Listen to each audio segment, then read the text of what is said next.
आप सभी जितने भी फर्स्ट ईयर के डियर स्टूडेंट हैं, तो एक टाइप से कहा जाए तो आपका आज पहला क्लास का पहला वीडियो शुरू हो चुका है, जो कि आपके जीएनएम फर्स्ट ईयर से रिलेटेड है।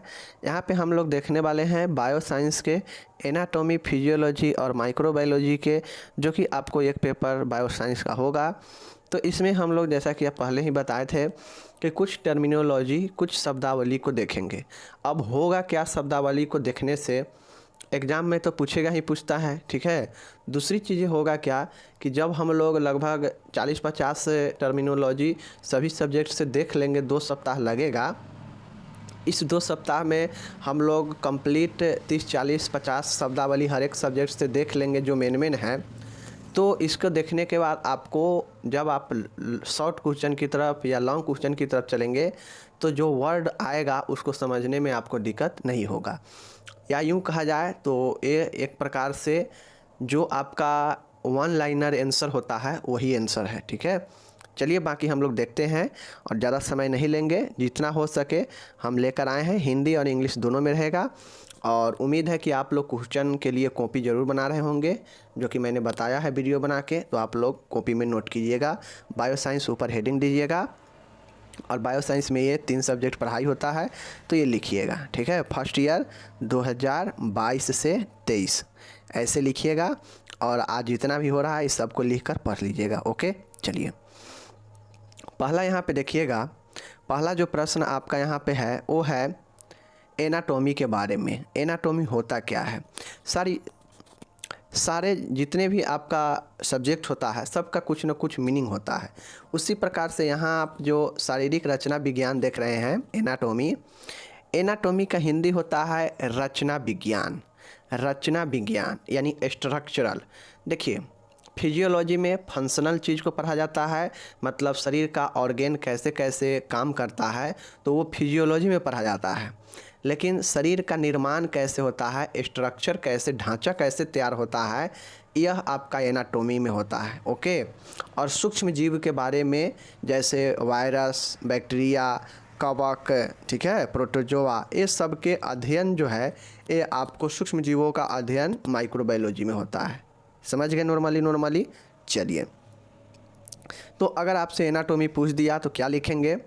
वह विज्ञान जिसके द्वारा मनुष्य के समस्त शरीर की रचना व शरीर के अंगों के पारस्परिक संबंधों के विषय में अध्ययन किया जाता है, शरीर रचना विज्ञान कहलाता है। मीन्स क्या समझे कि यह एक विज्ञान का ऐसा शाखा है जहाँ पे मनुष्य के समस्त शरीर के रचना और उसके अंगों को एक दूसरे के बीच कैसे रिलेशन होता है, कैसे संबंध बनता है, जिससे शरीर का रचना होता है, इसी का अध्ययन किया जाता है। यही शरीर रचना विज्ञान कहलाता है। अगर एनाटॉमी के हम लोग इंग्लिश में देखें तो the science by which the whole body composition of human beings and the study of body part mutuals relation is called anatomy. Means क्या समझे कि यह साइंस वैसा साइंस जो शरीर के बॉडी के निर्माण में एक दूसरे से संबंध रखता है, शरीर के भागों के बारे में और उसके संबंधों के बारे में अध्ययन करता है, वही आपका शरीर रचना विज्ञान होता है। समझ गए? चलिए अब यहाँ पे आप लोग देख लीजिए, शरीर क्रिया विज्ञान है, फिजियोलॉजी है। दूसरा कौन सा है? फिजियोलॉजी। मैंने पहले ही आपको बता दिया कि फिजियोलॉजी में फंक्शनल मतलब क्रियात्मक चीज़ों का अध्ययन किया जाता है कि शरीर के जो विभिन्न ऑर्गेन्स है वह रचना होने के बाद कैसे काम करता है, तो यह जो है आपका फिजियोलॉजी के अंतर्गत होता है, ओके। देखिए, शरीर क्रिया विज्ञान में शरीर में संपन्न होने वाली क्रियाओं का अध्ययन किया जाता है। इस विज्ञान के द्वारा मनुष्य के शरीर में विद्यमान विभिन्न अवयवों एवं संस्थानों के कार्यों और उनसे संबंधित चिकित्सा विज्ञान के नियमों का ज्ञान होता है। मतलब अवयव और संस्थान कहा जाए तो जैसे यूरिनरी सिस्टम। अब यूरिनरी सिस्टम में कौन कौन से शामिल है? तो यूरिनरी सिस्टम एक प्रकार के संस्था बन गया जिसमें किडनी, यूरेथ्रा, पेनिस, यूरेटर्स ये सब शामिल है, ठीक है। उसी प्रकार से आपका बात किया जाए क्या यहाँ पे, जैसे ऐसे कुछ कुछ ऑर्गन जैसे श्वसन संस्थान, तो श्वसन संस्थान में कौन कौन से शामिल है, लैरिंग्स, फेरिंग्स, ठीक है, ट्रेकिया, ब्रोंकिया, तो ये सब आपका जो है श्वसन में, नजल, ये सब आपके श्वसन में शामिल है। तो ये सब संस्था है। अब नाक कैसे काम करता है, किडनी कैसे काम करता है, ठीक है, अमाशय कैसे काम करता है, क्या काम है, ठीक है, उसी प्रकार से हमारा भोजन का पाचन कैसे होता है, इसका क्या फंक्शन है, तो ये सब आपके इसी फिजियोलॉजी में पढ़ा जाता है। ओके, चलिए इसी को इंग्लिश में देख लीजिए। तो इन फिजियोलॉजी मतलब शारीरिक क्रिया विज्ञान में the activities perform in the body are situated, मतलब इसमें जो एक्टिविटीज होता है बॉडी में जो परफॉर्म किया जाता है, कौन सी चीज़ें कहाँ पर स्थित है, वो कैसे काम करेगा, यह जो है आपको यही इन फिजियोलॉजी में होता है। थ्रू दिस साइंस मतलब इस साइंस के द्वारा the function of various organ and institution present in the human body and the rules of medical science related to them are known, मतलब कहा गया है कि थ्रू दिस साइंस, इस साइंस के अनुसार the function of various organ मतलब अनेक अंगों के कार्य तथा वे कहाँ पे मौजूद है शरीर के भाग में, शरीर में, ठीक है, वह किस नियम से वह जो है काम करता है, यह चिकित्सीय विज्ञान के संबंध को भी बताता है। आप देखते हैं ना कैसे किडनी काम कर रहा है, कैसे लीवर काम कर रहा है, ठीक है, हार्मोनल चेंजेज कैसे हो रहा है, तो यही सब तो आपका चिकित्सा विज्ञान इसका अध्ययन करता है, ठीक है ना। तो यह एक दूसरे से संबंध होता है, तो ये चीज़ को समझ गए। चलिए उसके बाद अब आता है तीसरा प्रश्न है, उदर क्षेत्र है, एब्डोमिनल रीजन है। अब उदर क्षेत्र का मतलब होता है कि उदर रीजन, क्षेत्र का मतलब होता है रीजन, मतलब उस रीजन में कौन कौन से अंग आएंगे, सब इस रीजन में हो जाएंगे। जैसे मानव शरीर के उदर के आसपास के भाग को उदर क्षेत्र कहते हैं। अब जैसे देखिए ये आपका पेट है, अब इस पेट में के आसपास के जितने भी अंग होंगे सब यह उदर रीजन में ही होंगे, एब्डोमिनल क्षेत्र, एब्डोमिनल रीजन में ही होंगे, ठीक है। तो उसी को हम लोग उदर क्षेत्र कहते हैं, आसपास के, उदर के आसपास के भाग को। ओके, समस्त उदरीय भाग को काल्पनिक रूप से 9 भागों में विभाजित किया जाता है। अब ये जो एब्डोमिनल रीजन होगा इसको काल्पनिक रूप से 9 भागों में विभाजित किया गया है, ठीक है। तो ये चीज़ को ध्यान में रखिएगा। देख लीजिए इंग्लिश में क्या कहता है एब्डोमिनल रीजन के बारे में। The part around the abdominal The part around the abdomen of human body is called abdominal region, मतलब ठीक है कि एब्डोमेन मतलब उदर के आसपास के, अराउंड मतलब आसपास, और पार्ट मतलब भाग, मतलब एब्डोमिनल के चारों तरफ के आसपास के भाग को जो है एब्डोमिनल रीजन कहते हैं। चीज़ को समझ गए। चलिए अब इसको जो है the entire abdominal region is divided hypothetical into 9 parts, मतलब एब्डोमिनल रीजन को डिवाइड कितने भाग में किया गया है, 9 भाग में। चीज़ को समझ गए। चलिए ये हो गया आपका समापत। चौथा देखिएगा वक्षीय गुहा है, थोरेटिक कैविटी है। अब ये सब आपको बार बार आएगा कि वक्ष गुहा में ये उपस्थित होता है, वक्ष गुहा में ये उपस्थित होता है, तो ये सब आपको नॉलेज होना चाहिए। चलिए हम लोग थोरेसिक कैविटी देखते हैं, वक्षीय गुहा देखते हैं, ठीक है। देख लीजिए वक्षीय गुहा पसलियों के पिंजरे से बनती है। अब देखिए यहाँ पे पसलियों के पिंजरे से बनते हैं। जैसे ऊपर में हमारा छाती है, ये छाती है, ठीक है, तो आप लोग को पता होगा कि इधर भी एक फेफड़ा है और इधर भी एक फेफड़ा है, ठीक है। बीच में जो खाली भाग है इसे हम लोग मीडियास्टिनम बोलते हैं, बीच में खाली भाग को मीडियास्टिनम बोलते हैं। चीज़ को समझ रहे हैं। चलिए अब ये जो दोनों भाग है इसमें फेफड़ा है, तो फेफड़ा के ऊपर जो है ऐसे रिब्स लगा है, ठीक है ना, रिब्स लगा है, ठीक है, रिब्स लगा है दोनों साइड से। यह रिब्स क्या करता है, बचाने का काम करता है। रिब्स मतलब पसली लगा है, ठीक है, जो एक पिंजरे के समान वक्ष गुहा पसलियों के पिंजरे से बनती है, ठीक है। तो यही आपका वक्ष गुहा है जो पसलियों से बना हुआ है, इसके अंदर में वक्ष गुहा है, ठीक है। ये पसलियाँ इंटरकोस्टल पेशियों के द्वारा आपस में तथा सामने से स्टर्नम व पीछे से वर्टेब्रा से जुड़ी रहती है। मतलब ये जो आप पसली देखते हैं ना, ऐसे करके ऐसे ऐसे जो पसली होता है दोनों साइड, ये पसली क्या होता है मैं बता देता हूँ। ये जो पसली आप देखते हैं ना, तो ये पसली आगे से स्टर्नम होता है। स्टर्नम मतलब ब्रेस्ट हड्डी, ब्रेस्ट बोन स्टर्नम को बोलते हैं। तो आगे से जुड़ा हुआ रहता है ब्रेस्ट स्टर्नम से, ठीक है। पेशिया जो जुड़ा होता है वह इंटरकोस्टल पेशिया होता है, ठीक है, जो रिब्स को अपने अंदर कस के जकड़ा हुआ रहता है। और पीछे वाला जो भाग होता है वो वर्टेब्रा से जुड़ा होता है, जिसके कारण रिब्स हमारे शरीर में इधर से उधर नहीं हो पाता है और एक जगह पर आराम से रहता है। समझ गए। देखिए, इस पिंजरे के अंदर 2 फुफ्सीय गुहाएं रहती है जिनमें फेफड़े स्थित होते हैं। अब ये जो रिब्स हम लोग देखते हैं ना, ये रिब्स देखते हैं, ये वाला रिब्स दोनों साइड से होता है। तो इसमें एक आपका इसके रिब्स के अंदर में एक प्लूरल कैविटी होता है, एक प्लूरल कैविटी होता है। और इसी प्लूरल कैविटी में फेफड़ा होता है। क्या होता है? इसी प्लूरल कैविटी में एक फेफड़ा होता है। अभी तक आप लोग क्या समझे कि जो आपका एक टोटल पार्ट ऊपर का बना हुआ है रिब्स वाला, यह आप कहाँ है? थोरेटिक कैविटी में है। अब थोरेटिक कैविटी में है तो जो रिब्स है, प्रत्येक दोनों साइड के जो रिब्स है, रिब्स के अंदर में 2 फुफ्सीय गुहाएं होता है। फुफ्सीय कहा जाए तो फेफड़ा, फेफड़ा गुहा होता है जिसमें फेफड़ा मौजूद होता है, जिसे इंग्लिश में प्लूरल कैविटी कहते हैं, ठीक है। चीज़ समझ गए। चलिए अब यहाँ पे देखिए, दोनों फेफड़ों के मध्य में मेडियास्टिनम कैविटी होता है। मैंने आपको पहले ही बताया कि इस साइड, इस साइड, इस साइड, इस साइड, इस साइड, और बीच में का जो जगह हो गया यही मेडियास्टिनम कहलाता है। ओके, चलिए, जिसमें हृदय से संलग्न महाधमनी, महाशिराय व ग्रास नली, श्वास नलिका, थाइमस ग्लैंड, ठीक है, लिम्फ नोड्स एवं वेगस तंत्रिकाएँ आदि होते हैं।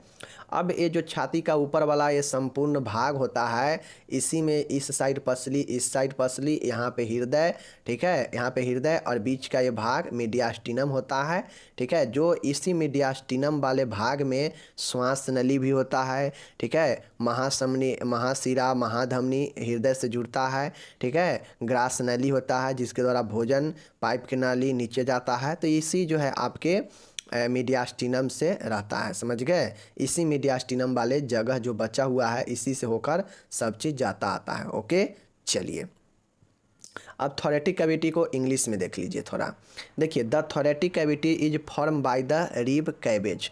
मतलब थोरेटिक कैविटी किससे बना हुआ है? वक्षीय गुहा, तो रिब पसलिया से बना है, समझ लीजिए। ओके, चलिए, दीज रिब्स आर, मतलब ये पसलियाँ connected to each other by the intercostal muscle and the sternum in front and to the vertebra in the back. मतलब ये जो रिब्स है यह कनेक्टेड है एक दूसरे से इंटरकोस्टल मसल्स के साथ। ओके, और फ्रंट में स्टर्नम में है और बैक में यह वर्टेब्रा से जुड़ा हुआ है, कनेक्ट है, जिसके कारण ये अपने जगह पर स्थित रहता है। समझ गए। तो ये आपका रिब्स जो है बैक में वर्टेब्रा से, फ्रंट में स्टर्नम से, और बात किया जाए मसल्स में तो यह इंटरकोस्टल मसल्स से जुड़ा हुआ रहता है। ओके, चलिए अब नेक्स्ट यहाँ पे आप लोग देख लीजिए, inside this cage there are 2 pulmonary cavities. मतलब इस कैज में, मतलब ये जो आपका रिब्स कैवेज है, यहाँ पे 2 आपका कैविटीज होता है। ये 2 कैविटीज जो है, इसी 2 कैविटी में आपका लंग्स मौजूद होता है, ठीक है। रिब्स के अंदर जो कैविटी होता है, प्लूरल कैविटी, उसी में लंग्स मौजूद होता है। चीज़ को समझ गए। और टोटल के बात किया जाएगा तो टोटल रिब्स हो चाहे लंग्स वगैरह हो, वह थोरेटिक कैविटी के पार्ट में रहता है। ओके, समझ गए। चलिए अब यहाँ पे देखिए, there is a mediastinum cavity in the middle of both lung. दोनों लंग के बीच में एक जो स्पेस होता है, यह मीडियास्टिनम स्पेस होता है, ठीक है, जिसमें अर्टोरा महाधमनी अटैच होता है हृदय से। उसके बाद भेन भी आपका अटैच होता है हृदय से, ठीक है। एसोफेगस इस मीडियास्टिनम से ही जाता है। ट्रेकिया श्वास नली भी जाता है। थाइमस ग्लैंड भी इसी से होकर गुजरता है। लिम्फ नोड भी इसी के मीडियास्टिनम वाले भाग के ऊपर में ही होता है। तो ये समझ गए। और भेगस नर्व भी इसी से होकर जाता है, ठीक है। तो ये सारी चीज़ आप लोग समझ गए। चलिए अब हम लोग आते हैं रक्त के बारे में। रक्त के बारे में देखिए, रक्त एक तरल संयोजी ऊतक है। रक्त क्या है? तो रक्त आपका एक क्या है? तरल संयोजी ऊतक है, फ्लूइड कनेक्टिव टिश्यू है। समझ गए। चलिए लाइन बाय लाइन तोड़ के समझिएगा, बहुत आसान रहेगा। यह रक्त वाहिनियों में बहने वाला एक चमकदार लाल रंग का चिपचिपा द्रव है।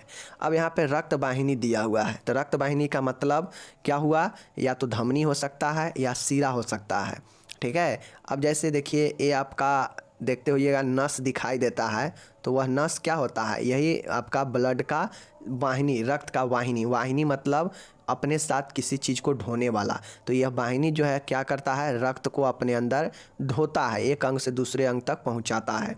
अब धमनी होगा तो वहाँ पे शुद्ध रक्त बहेगा, अगर सीरा होगा तो वहाँ पे अशुद्ध रक्त बहेगा, ठीक है।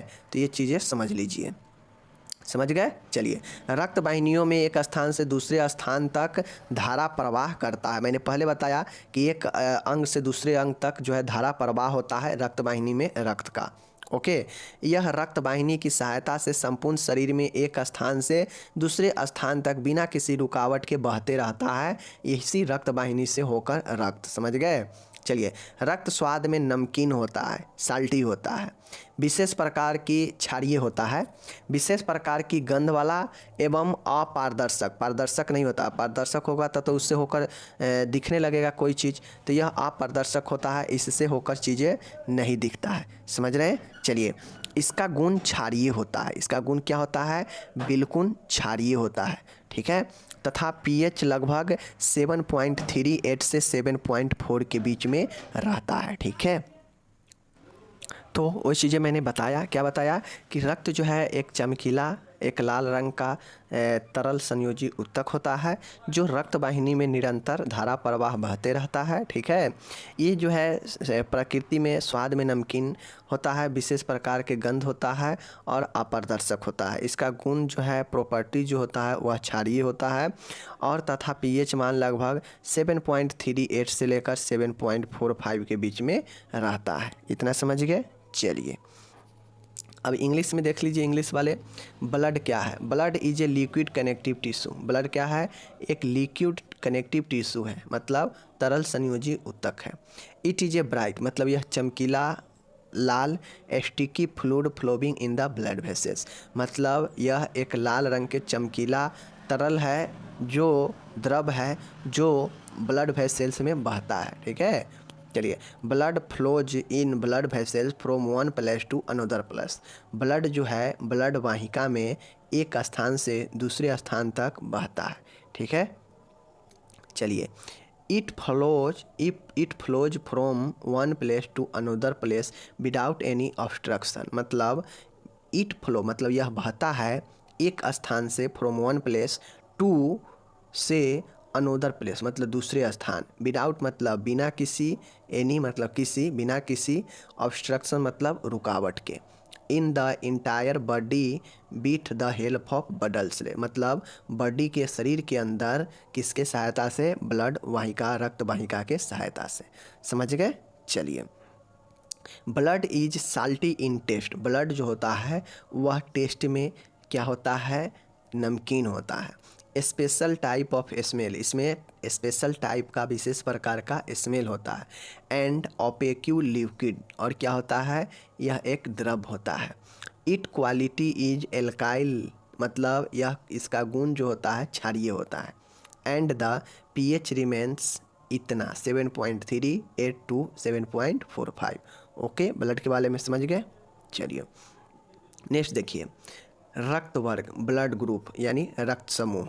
अब देखिए, रक्त समूह में एक चीज़ याद रखने के लिए आपको याद रखना पड़ेगा कि एग्लूटिनोजिन्स, एग्लूटिनोजिन्स याद रखिएगा, तो आप किसी भी का ब्लड ग्रुप निर्धारण कर सकते हैं। रक्त समूह के बारे में 5 नंबर में भी पूछ सकता है, तो आप इतना भी लिख दीजिएगा तो मिल जाएगा, ठीक है। देख लीजिए, मानव रक्त देखने में एक समान होता है, चाहे आप किसी का भी ब्लड देख लें, देखने में एक समान होता है, ठीक है। लेकिन इसके 4 वर्ग होते हैं, लेकिन इसके कितने समूह होते हैं, 4 वर्ग होते हैं, ठीक है। लाल रक्त कणों की सतह पर एंटीजन पाए जाते हैं। जो आरबीसी होता है, इसके सतह मतलब जो वेसल्स में जो रक्त बहता है ना, और इसमें जो आरबीसी होता है, उस आरबीसी के सतह पर एक जो है क्या होता है, एंटीजन होता है। जो एंटीजन क्या करता है, डिटरमाइन करता है कि किस में किस ग्रुप का ब्लड है, ठीक है। और इस एंटीजन का नाम होता है एग्लूटिनोजिन्स, जिसके आरबीसी में जिस एंटीजन का एग्लूटिनोजिन्स होगा वो जो है उस ग्रुप को ब्लड को रखता होगा। जैसे यदि एग्लूटिनोजिन्स सीरम ए वर्ग का है तो उस रक्त वर्ग को ए वर्ग कहते हैं। समझ गए। अब क्या समझे कि रक्त वर्ग जो है 4 वर्ग रखता है, ए 4 वर्ग रखता है तो जो लाल रक्त कण होता है उसके सतह पर एक एंटीजन पाया जाता है। इस एंटीजन को एग्लूटिनोजिन्स कहते हैं और यही एग्लूटिनोजिन्स जो है सबके रक्त को निर्धारित करता है कि किसका ग्रुप कौन सा होगा, ठीक है। यानी जिसके आरबीसी के सतह पर ए वर्ग का एग्लूटिनोजिन्स होगा तो उसमें जो रक्त समूह होगा वो रक्त ए का होगा, ठीक है। ये समझ गए। उसी प्रकार से अगर किसी के जो आरबीसी है उसके सतह पर बी वर्ग का अगर होगा तो उसमें बी वर्ग का बी ग्रुप होगा उसका ब्लड, ठीक है। यदि एग्लूटिनोजिन दोनों वर्ग का हो, अगर आरबीसी के लाल रक्त कण के सतह पर अगर एंटीजन ए और बी दोनों का हो तो रक्त समूह ए बी वर्ग का होता है और इसे सर्वग्राही कहा जाता है, ठीक है। चलिए, अगर एग्लूटिनोजिन्स किसी भी वर्ग का न हो तो रक्त समूह ओ वर्ग का होता है। यानी सीधा समझिए कि किसी भी ग्रुप का अगर एग्लूटिनोजिन नहीं होगा मतलब उसमें रक्त ग्रुप ओ का होगा, यानी इसमें एंटीजन होता ही नहीं है, ठीक है। ओ ग्रुप वाला जो होता है इस पे एंटीजन एग्लूटिनोजिन होता ही नहीं है, इसीलिए इसको ओ वर्ग में रखा गया है और ये जो है यूनिवर्सल डोनर है। समझ गए। चलिए नेक्स्ट देखिएगा, ब्लड ग्रुप के बारे में देख लीजिए इंग्लिश में। Human blood is uniform in appearance but it has 4 classes. कहा गया है कि ह्यूमन ब्लड मनुष्य के रक्त जो है यूनिफॉर्म मतलब एक समान है, लेकिन ये 4 वर्ग में विभाजित है, ठीक है। Antigens found on the surface of red blood, मतलब एंटीजन फाउंड मतलब पाया जाता है, ऑन द सरफेस मतलब सतह पर, ऑफ मतलब के, रेड ब्लड मतलब लाल रक्त के, ठीक है। यानी एंटीजन पाया जाता है सतह पर लाल रक्त के, ठीक है। और उस एंटीजन को क्या बोलते हैं, उससे हम लोग एग्लूटिनोजिन्स बोलते हैं। और जो सतह पर जो एंटीजन पाया जाता है उसे एग्लूटिनोजिन्स बोलते हैं। और यही एग्लूटिनोजिन्स जो है व्यक्ति में ग्रुप का निर्धारित करता है। इफ अगर agglutinogens serum is of A group then that blood group is called A group. मतलब कह रहा है इफ मतलब अगर एग्लूटिनोजिन सीरम जो है ए ग्रुप का होगा और वह सतह ब्लड की सतह आरबीसी पर अगर ए ग्रुप वाला एग्लूटिनोजिन होगा तो जो ग्रुप होगा ब्लड का उसका ए होगा। इसी प्रकार से अगर सतह पर बी होगा तो उसका बी ग्रुप होगा। अगर ए और बी दोनों देखने को मिलेगा उस पर तो ये बी ग्रुप होगा, ए बी ग्रुप होगा। अगर कोई एग्लूटिनोजिन्स नहीं दिखेगा उसके सतह पर, ना ए देखे और ना ही बी देखे, तो फिर वो क्या हो जाएगा, ओ ग्रुप हो जाएगा। समझ गए। चलिए अब हम लोग आते हैं सूक्ष्म जीव की तरफ, माइक्रो ऑर्गेनिज्म। सूक्ष्म जीव मतलब छोटा सा जीव। ऐसे जीव होते हैं जिन्हें नग्न आँखों से देखा नहीं जा सकता है। ऐसा जीव जिन्हें हम नग्न आँख से नहीं देख सकते हैं। किसी उपकरण मतलब इक्विपमेंट्स विशेष तथा सूक्ष्मदर्शी से ही देखा जा सकता है, ठीक है। ये 1 mm से छोटे या 1 mm के 1000वें भाग तक के आकार के होते हैं। मतलब यह 1 mm से लेकर, ठीक है, यह 1 mm के 1000वें भाग, ठीक है, के आकार तक का होता है। समझ गए। यही आपका सूक्ष्मजीव होता है। इंग्लिश में देख लीजिए माइक्रो ऑर्गेनिज्म क्या होता है। इंग्लिश में micro organism are such organism, मतलब माइक्रो ऑर्गेनिज्म सूक्ष्म जीव एक ऐसा जीव है बीच जो कैनोट बी सीन मतलब देख नहीं सकते हैं, विथ द नेक्ड आई मतलब खुली आँख से, नंगे आँख से, can be seen only with some equipment मतलब कैन बी सीन मतलब देख सकते हैं, ओनली विथ सम इक्विपमेंट मतलब कुछ सिर्फ उपकरण के सहायता से, स्पेशल और माइक्रोस्कोप से ही देख सकते हैं, नग्न आँखों से नहीं देख सकते हैं। समझ गए। चलिए दीज मतलब ए 1 mm और less than 1 mm, there are size up to 1000 of an each. मतलब यह 1 mm से लेकर यह 1 mm के 1000वें भाग तक के साइज से होता है। अब 1 में 1000 से भाग दीजिए कितना होता है, पता चल जाएगा। ठीक है। बी संक्रमण डिसइंफेक्शन क्या होता है? सूक्ष्म जीवों अथवा उनके जीव विषों को, मतलब सूक्ष्म जीव कोई भी हो सकता है, बैक्टीरिया, वायरस, प्रोटोजोआ, फंगी। सूक्ष्म जीव अथवा उनके जीव विषों मतलब उनसे निकलने वाला विष को शरीर से बाहर भौतिक एवं रासायनिक पदार्थों के उपयोग द्वारा नष्ट करने की प्रक्रिया विष संक्रमण कहलाती है। डिसइंफेक्शन क्या होता है? तो देखिए, डिसइंफेक्शन जो होता है यह सूक्ष्म जीव अथवा उनके जीव विष मतलब इनसे जो विष निकलता है शरीर से बाहर, वह भौतिक और रासायनिक पदार्थों के उपयोग करके नष्ट करने की जो प्रक्रिया है वही विष संक्रमण कहलाती है। समझ गए? मतलब सीधा समझिए, एक ऐसा प्रक्रिया है जिसमें केमिकल और फिजिकल दोनों पदार्थ का यूज करके और जो ऐसे सूक्ष्मजीव जो आपको संक्रमित कर सकता है किसी न किसी माध्यम से, तो उसको भौतिक और रासायनिक पदार्थों का उपयोग करके जो नष्ट करने की प्रक्रिया है उसे ही हम विष संक्रमण कहते हैं। समझ गए? चलिए, ये पदार्थ क्षयकारी एवं विषैले होते हैं। जो डिसइंफेक्शन वाला जो पदार्थ होता है ना, वह विषैला होता है, मतलब खतरनाक होता है, इसलिए इनका ऊतकों पर प्रयोग नहीं किया जाता है। अब जो डिसइंफेक्शन की प्रक्रिया होता है ना, इससे जीवित ऊतक पर नहीं किया जाता है क्योंकि यह खतरनाक होता है, इससे जो है शरीर को नुकसान हो सकता है। इनका उपयोग जीवहीन सतहों पर होता है। डिसइंफेक्शन का जो उपयोग होता है केवल और केवल जीवहीन मतलब लाइफलेस सतह पर ही होता है। समझ गए? क्यों? क्योंकि यह खतरनाक होता है। इंग्लिश समझ लीजिए। द प्रोसेस ऑफ डिस्ट्रॉइंग मतलब नष्ट करना, प्रोसेस मतलब प्रक्रिया, मतलब नष्ट करने की प्रक्रिया माइक्रो ऑर्गेनिज्म का, सूक्ष्म जीव का, या फिर देयर टॉक्सिन्स मतलब उनके विषकारी outside the body by using physical and chemical substance is called disinfection. मतलब the process of destroying micro organism और देयर टॉक्सिन मतलब सूक्ष्म जीव और उसके विष को शरीर से बाहर फिजिकल और केमिकल सबस्टांस का उपयोग करके नष्ट करना ही क्या कहलाता है? डिसइंफेक्शन कहलाता है। ओके, चलिए। These substance are corrosive and toxic मतलब यह जो है क्षयकारी और विषकारी होता है यह पदार्थ। ठीक है।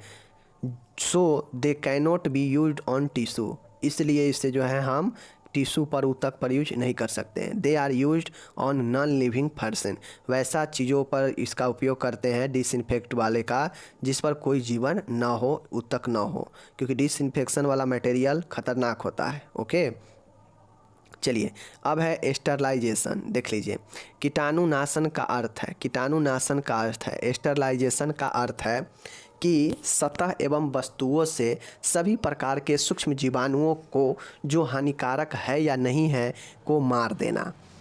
डिसइंफेक्शन में होता यह है कि हम नॉर्मली उस पर वैसे सामान का या वगैरह वगैरह चीज़ों का उपयोग करते हैं, जैसे सर्जिकल इक्विपमेंट वगैरह, मशीन वगैरह, फर्श वगैरह, ये सबको अगर साफ़ करना होगा तो डिसइंफेक्शन का उपयोग करेंगे, क्योंकि वह सिर्फ सामान उमान या घर रूम को साफ़ किया जा सकता है, उससे कोई खाने पीने वाला या फिर कोई शरीर उरीर को साफ़ नहीं किया जा सकता क्योंकि वो खतरनाक होता है।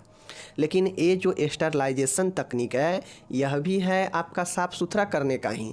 ठीक है। लेकिन यह स्टरलाइजेशन क्या होता है कि कोई भी सूक्ष्मजीव चाहे वह हानिकारक हो या नहीं हो, एक बार अगर स्टरलाइजेशन मेथड उपयोग करते हैं उसको हटाने के लिए, तो वह सूक्ष्मजीव चाहे हानिकारक रहे या ना रहे उससे कोई मतलब नहीं है। यह क्लीन टू क्लीन जो है साफ़ कर देता है, मतलब बिल्कुल ही नष्ट कर देता है। समझ गए? चलिए, कीटाणुनाशन द्वारा खाना, दवाई, शैल चिकित्सा में प्रयोग होने वाले औजार को भी विसंदूषित जो है कर सकते हैं। मतलब डिसइंफेक्शन वाला में खाना वाना के सामान को नहीं कर सकते हैं क्योंकि वो खतरनाक होता है, लेकिन स्टरलाइजेशन में कर सकते हैं। खाना, दवाई, शैल क्रिया में प्रयोग होने वाले औजार वगैरह को इससे विसंदूषित कर सकते हैं। ओके, चलिए, अब इसी चीज़ को इंग्लिश में देख लीजिए। इंग्लिश में क्या कहता है स्टरलाइजेशन को? देखिए, disinfection means the killing of all types of micro organism whether harmful और not from surface and object. एक चीज़ ध्यान में रखिएगा, स्टरलाइजेशन और डिसइंफेक्शन दोनों का मतलब एक ही है कि सूक्ष्म जीवों को नष्ट करना, लेकिन एक ऐसा है जो सजीव चीज़ों पर उपयोग नहीं किया जा सकता है। जो डिसइंफेक्शन था ऊपर में, नॉन लिविंग सरफेस पर उसका डू नॉट उपयोग यूज था, ओके। लेकिन स्टरलाइजेशन सभी पर यूज किया जा सकता है, चाहे भोज्य पदार्थ हो, कोई चीज़ हो, कुछ भी हो, कोई भी सतह हो, सब पर उपयोग होगा, चाहे वह हार्मफुल हो या नहीं हो। यह सबको जो है साफ़ कर देता है, नष्ट कर देता है, ठीक है। जैसे food, medicine, surgical instrument can also be decontaminate by disinfection यानी स्टरलाइजेशन, ठीक है। तो इस डिसइंफेक्शन की जगह पर स्टरलाइजेशन होगा, ओके। चलिए समझ गए। चलिए अब आता है 10वां नंबर है आपका, यहाँ पे देखिए प्रतिरक्षा, इम्यूनिटी। इम्यूनिटी का मतलब क्या होता है समझ लीजिए। शरीर के रोग उत्पन्न करने वाले कारकों अथवा एंटीजेंस को पहचानने तथा नष्ट करने की क्षमता ही रोग प्रतिरोधकता या प्रतिरक्षा कहलाती है। अर्थात रोग प्रतिरोधकता क्षमता वह क्षमता है जो व्यक्ति को रोगों से बचाती है। इम्यूनिटी क्या है, सिंपल भाषा में समझिए। इम्यूनिटी का मतलब होता है कि शरीर में कोई ऐसे संक्रमण उत्पन्न हो रहा है तो हमारे शरीर में भी इम्यूनिटी बनता है, प्राकृतिक इम्यूनिटी जो ऑटो इम्यून होता है, हमारे शरीर में स्वतः जो है उत्पन्न होता है। जैसे ही देखेगा हमारे शरीर में कि कुछ ऐसे संक्रमण एक्टिव हो रहा है तो तुरंत हमारा शरीर का जो प्रतिरक्षा प्रणाली है, इम्यूनिटी सिस्टम है, वह एक्टिव होगा और जो सूक्ष्म जीव कमज़ोर होगा उसको धाएं धाएं वहीं पे मार देगा, नष्ट कर देगा। तो आपको हमेशा संक्रमण कुछ ना कुछ होते रहता है, बट आपको या हमको किसी को पता नहीं चलता है क्योंकि हमारा इम्यूनिटी काम कर जाता है और उसको नष्ट कर देता है। लेकिन जब हमारा इम्यूनिटी कमज़ोर हो जाता है और हमारे इम्यूनिटी के ऊपर हावी आपका क्या हो जाता है, शरीर के संक्रमण या रोग हो जाता है, तो फिर वही रोग धीरे धीरे बढ़ जाता है और हमारा शरीर का इम्यूनिटी धीरे धीरे समाप्त हो जाता है, नहीं काम करता है, ठीक है, जिससे हमको पता चल जाता है। लेकिन कई दफ़ा संक्रमण होते हैं लेकिन पता नहीं चलता है, वहाँ पे हमारा जो इम्यूनिटी सिस्टम है वह अच्छा था, इस कारण ठीक हो गया, जल्दी नहीं पता चला, ये कारण है, समझ गए।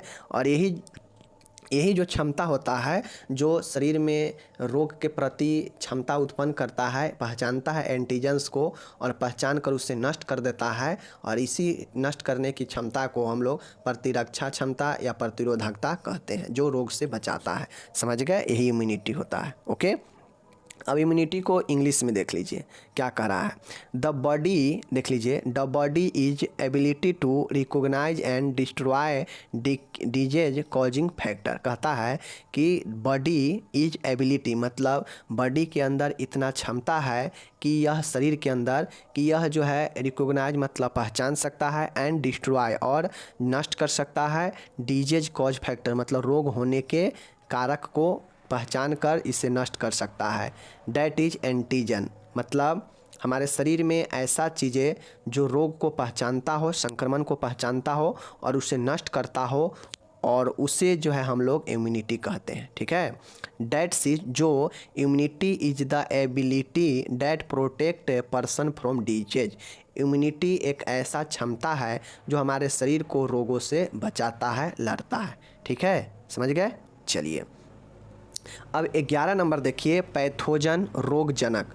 रोगजनक मतलब रोगजनक जिसके कारण रोग होता हो, रोग जन्म होता हो। देख लीजिए, ऐसे बैक्टीरिया, जीवाणु एवं अन्य सूक्ष्मजीव जो रोगों को जन्म देते हैं रोगजनक कहलाते हैं। मतलब जो रोग को जन्म देता है वही पैथोजन यानी रोगजनक कहलाता है। जैसे बैक्टीरिया, वायरस, फंगी, ठीक है, ये सब आपका पैथोजन होता है जिसके द्वारा रोग उत्पन्न होता है। सच बैक्टीरिया मतलब ऐसे बैक्टीरिया, जीवाणु, बैक्टीरिया, ठीक है, virus, fungi, protozoa, other micro organism जिसमें सभी आ जाएगा, which gives rise to disease are called pathogen मतलब जिसके कारण जो क्या करता हो, रोग को जन्म देता हो, वही क्या कहलाता है, पैथोजन कहलाता है, समझ गए। और लास्ट है 12 नंबर, आप लोग देख लीजिए, एक है आपका डिसइंफेक्टेंट। डिसइंफेक्टेंट मतलब कीटाणुनाशक, ठीक है। देख लीजिए, अभी तक हम लोग पढ़े हैं कीटाणुनाशन। अब देखिए ऊपर जो हम लोग डिसइंफेक्शन देखे हैं ना, डिस डिसइंफेक्शन। डिसइंफेक्शन जो हम लोग देखे हैं ना, इसको हम लोग हिंदी में विष संक्रमण कहते हैं, विष संक्रमण कहते हैं, ठीक है। और स्टरलाइजेशन को क्या कहते हैं? स्टरलाइजेशन को हम लोग कीटाणु नाशन कहते हैं, ठीक है, कीटाणु नाशन कहते हैं। चीज़ को समझ लीजिए, ठीक है। अब जो हिंदी वाले हैं उसको इंग्लिश भी मजबूत हो जाएगा, समझ गए। चलिए, डिसइंफेक्ट देखिए, वे रासायनिक पदार्थ जो कीटाणुनाशन में बैक्टीरिया आदि को मारने के लिए उपयोग किए जाते हैं डिसइंफेक्टेंट कहलाते हैं, ठीक है। देख लीजिए, देखिए डिसइंफेक्टेंट क्या होता है? दोज केमिकल, मतलब वैसा रासायनिक सबस्टांस पदार्थ विच आर यूज, जिसका यूज उपयोग किया जाता हो डिसइंफेक्शन में टू किल बैक्टीरिया, बैक्टीरिया को मारने के लिए, विषाणु को मारने के लिए, फंगी को मारने के लिए, उससे हम लोग डिसइंफेक्टेंट कहते हैं। देखिए, डिसइंफेक्शन एक क्या है? मतलब यह एक प्रक्रिया है जिसके द्वारा सूक्ष्म जीवों को मारा जाता है, नष्ट किया जाता है, हटाया जाता है, ठीक है। तो ये जो मारा हटाया जाता है, इसमें वैसे रासायनिक पदार्थ का उपयोग किया जाता है जो इसको मार देता है सूक्ष्म जीवों को। तो वही जो रासायनिक पदार्थ होता है यही डिसइंफेक्टेंट होता है, ठीक है। कीटाणु को मेनली नाश कौन करता है? यही रासायनिक पदार्थ करता है जो कीटाणु को मारता है, और बैक्टीरिया को मारता हो, वायरस को मारता हो, फंगी को मारता हो, तो यही जो है मारने वाला होता है, यही डिसइंफेक्टेंट कहलाता है। समझ गए चीज़ को। चलिए, तो वहाँ पर आपका हो गया समाप्त। वीडियो थोड़ा आज का बड़ा हुआ है क्योंकि 2-3 मिनट हम लोग शुरू में आगे ही ले चुके थे, इसलिए सॉरी। बाकी जो लोग हिंदी और इंग्लिश मीडियम वाले हैं, पढ़िए, PDF आपको डिस्क्रिप्शन में दे देंगे, वहाँ से आप लोग पढ़िएगा, ठीक है। और दूसरी बातें मैं कहूँगा, वीडियो प्लस PDF दोनों पढ़िए और कॉपी बनाइए, आपका एग्ज़ाम तक एकदम चकाचक सब चीज़ हो जाएगा। ओके, चलिए मिलेंगे अगले वीडियो में।